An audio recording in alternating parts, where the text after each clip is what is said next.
Hello students, good morning to all. I hope you all are well and good and healthy and take care of yourself. In previous lectures we see exercise, choose the correct options, fill in the blanks, true or false and missing letters. Okay. Today we continue our exercise and our today's exercise is question answer. Okay and I hope आप सभी ने जो पिछली exercise थी previous lecture की वो finish कर दी होगी. अगर नहीं की है तो उसे फिनिश कर देना है. Okay now today we start our exercise question answer. Okay first question is who get out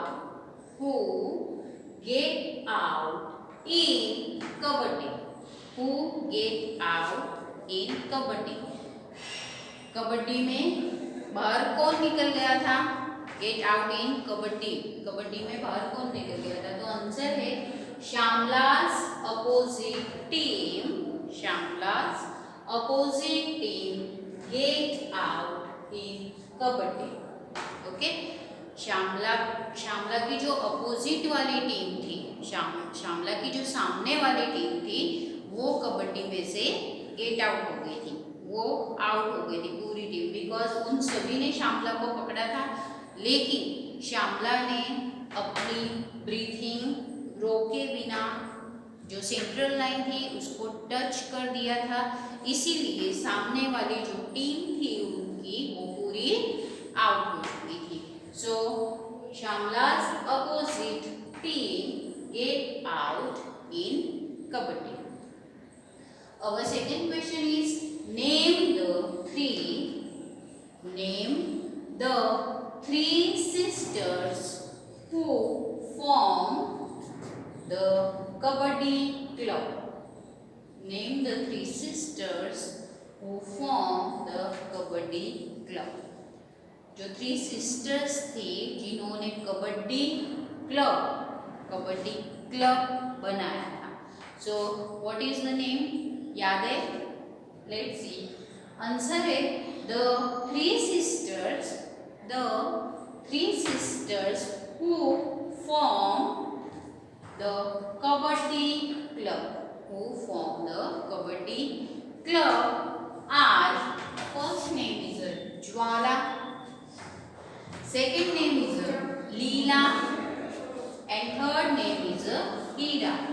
So these are the three sisters. First name is Jwala, second name is Leela and third name is Hira. जो तीन sisters थी ज्वाला, लीला और हीरा, इन्होंने kabaddi club बनाया था जो अभी भी शुरू है. Okay Now question number 3. Next question is name some games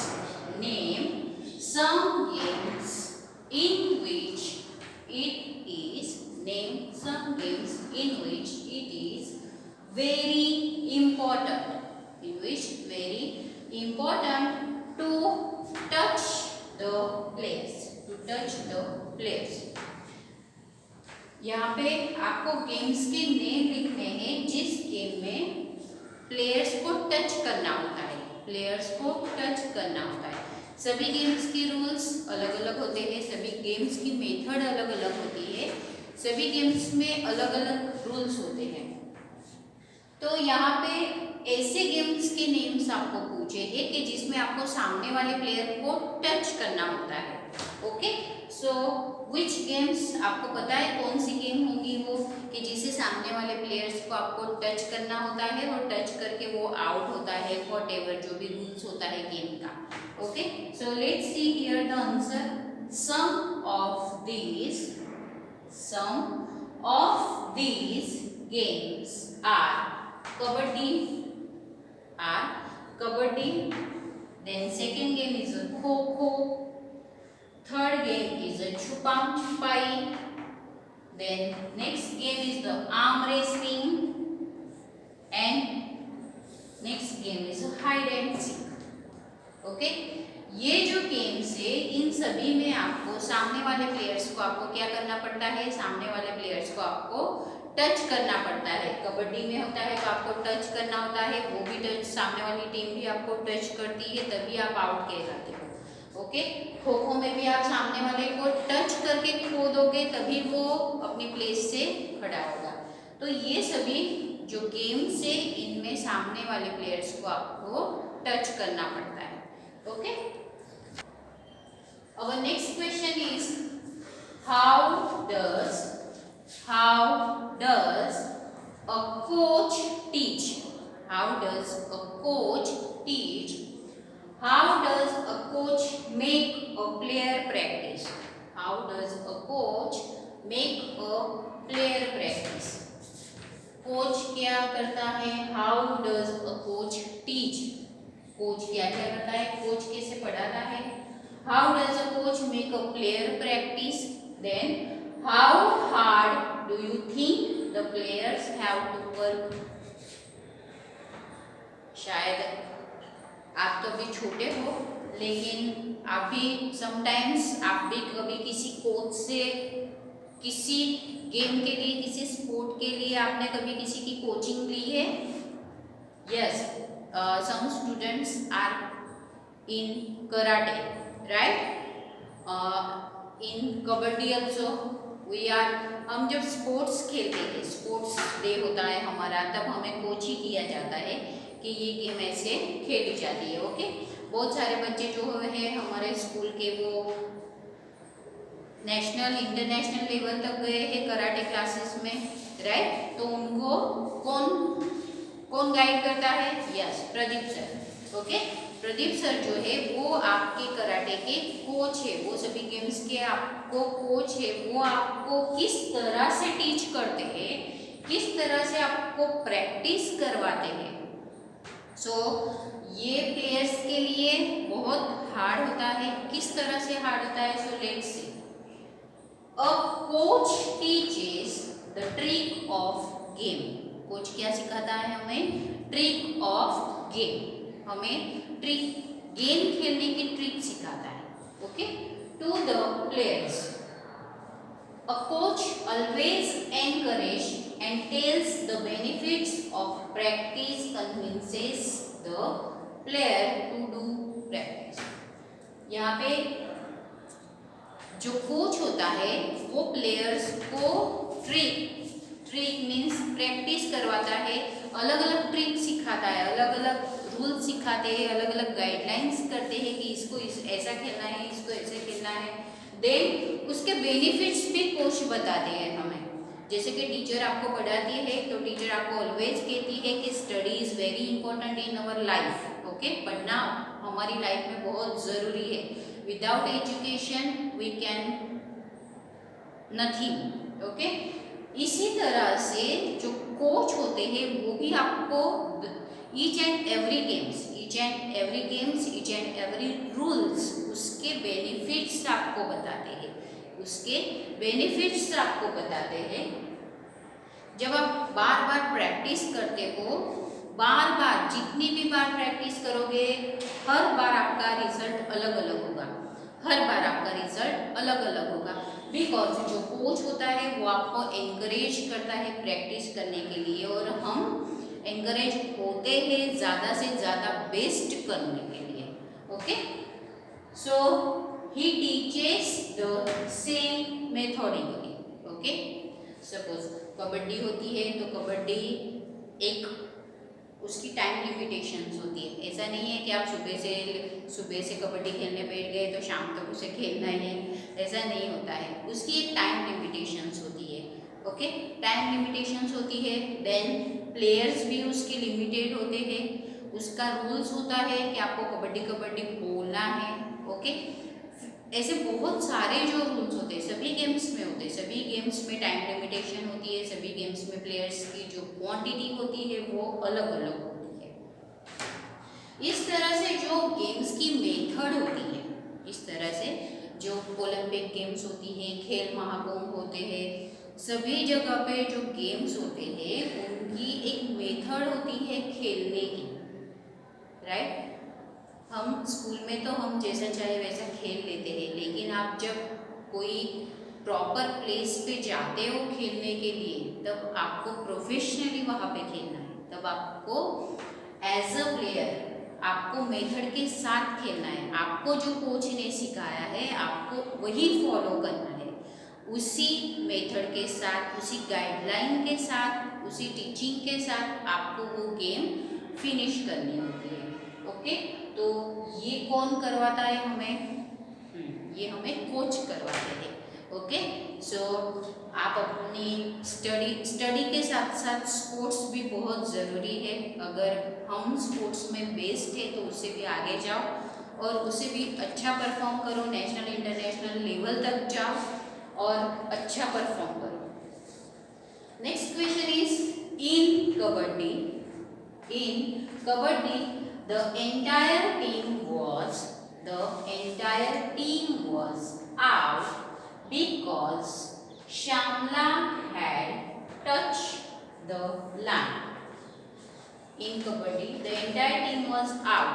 entire team, सामने वाली जो टीम थी वो आउट हो चुकी थी because Shamla had touched the line. जो श्यामला थी उसने लाइन को टच कर दिया था। So what are some other games in which the central line is very important? In which the central line is very important. यहाँ पे श्यामला कबड्डी खेल रही थी। ओके, श्यामला को अपोजिट टीम वालों ने पकड़ लिया था, तो भी श्यामला कबड्डी बोलने के साथ उसने लाइन को, सेंट्रल लाइन जो ड्रॉ की हुई थी, central line is very important in the game, तो उसने जो श्यामला ने जो सेंट्रल लाइन टच कर दी थी, इसीलिए सामने वाली टीम क्या हो गई, पूरी ऑल आउट हो गई। ओके, तो ऐसी दूसरी कौन सी गेम्स होती है कि जिसमें सेंट्रल लाइन जरूरी होती है, जिसमें सेंट्रल लाइन जरूरी होती है? तो let's see here, it's a first game is a tug of war, जो हम खेलते हैं यहाँ पे स्पोर्ट्स डे में। टग ऑफ वॉर भी जरूरी होता है, उसमें एक बीच में लाइन क्रॉस की होती है, सामने वाली टीम वहाँ पे खींचती है, यहाँ पे ये टीम खींचती है, तो जो लाइन क्रॉस कर देता है तो वो टीम आउट कहलाती है। देन फुटबॉल में भी ऐसा होता है कि बीच में एक लाइन होती है, गोल करने के लिए वो लाइन आपको क्रॉस करनी पड़ती है। देन हॉकी, ओके, ऐसी कई सारी गेम्स होती है कि जिसमें सेंट्रल लाइन जरूरी होती है। Okay, so what is the answer? Tug of war, football, hockey etcetera, these are the games the central line is very important. Okay, our next question is what does it mean to be out in games? When does one get out in kabaddi? Okay, what does it mean to be out? Out means क्या होता है games में? When does one get out in kabaddi? Okay, तो यहाँ पे कबड्डी में आपको out means कैसे आउट होते हैं और कैसे इन होते हैं। So let's see the method. Answer is to be out in a game means that out player. Okay, out meanings वो प्लेयर आउट हो जाता है, वो प्लेयर खेल नहीं सकता है। जब तक सामने वाली टीम का कोई प्लेयर आउट नहीं होता है तब तक इस टीम का प्लेयर अंदर नहीं आ सकता। So player will not be allowed to continue to play in the game.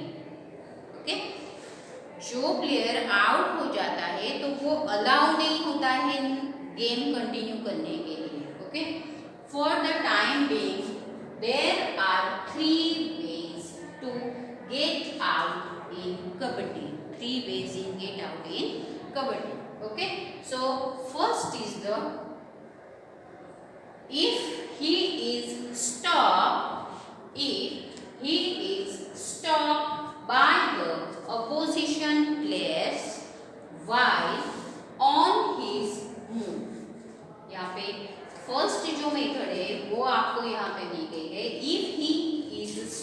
by the opposition players while on his move. अगर ये प्लेयर स्टॉप हो जाता है अपोजिशन टीम में जाके, सो वो प्लेयर वहां से मूव नहीं हो सकता. Players on his move. Okay. Second है if he touches opposition player. If he touches opposition player and the opposition team would not stop him.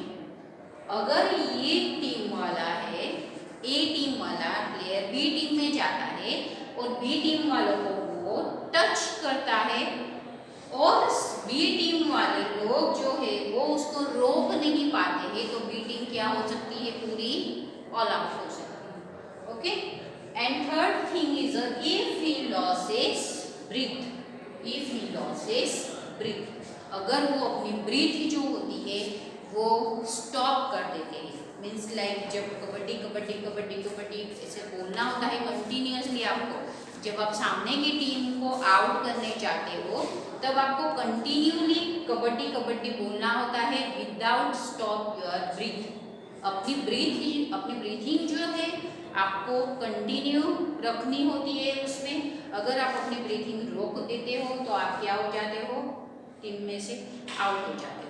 Okay, so these are the rules in kabaddi.